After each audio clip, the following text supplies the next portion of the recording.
दिन खाले बानी बुक रहेला साटा और बलिया बक्सर कबो झड़िया कहियो टाटा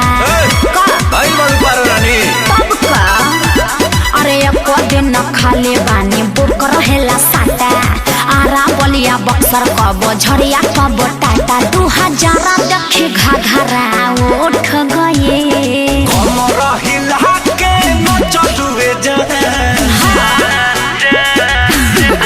अरे बोला जादू जी की चौकी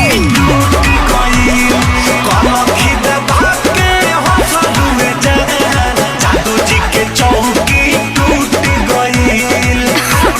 अरे टूटी तबे ना जुटी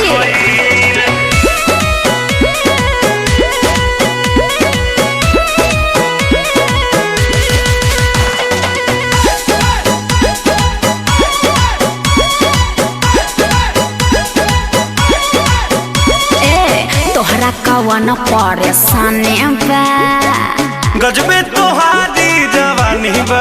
हाँ तो तोहरा का बुझाता 500 के नचनिया बनी। अरे तेरे भैंसिए खोल ले जो तोहरा कवन परेशानी बा गजबे तोहारी जवानी बा। अरे चल बोली के चाल देख के छाती काहे फाटे अदा और स्टाइल के ना जोड़ा कोनो बाटे आजा लूटे वाला सब है लूट गए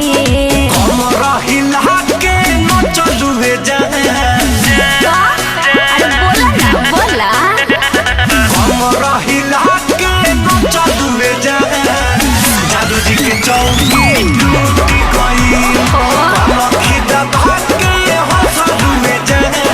जादू जी के चौकी टूट गई। टूटी ना टूटबे करी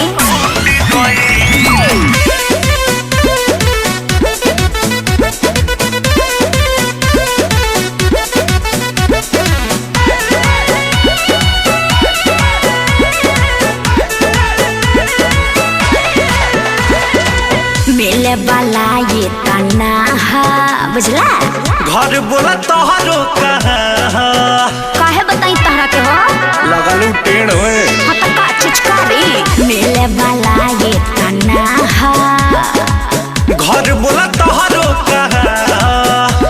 अरे आग के हम गोला हई दूरे रह बाबू रस भरल रसगुल्ला देखी जरा नहीं के काबू काहे देखी क्या पसीना छूट गए हमारे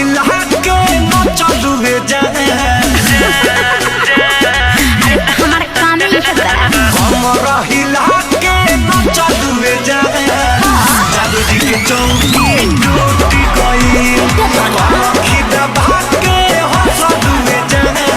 जादू जी के चौकी टूट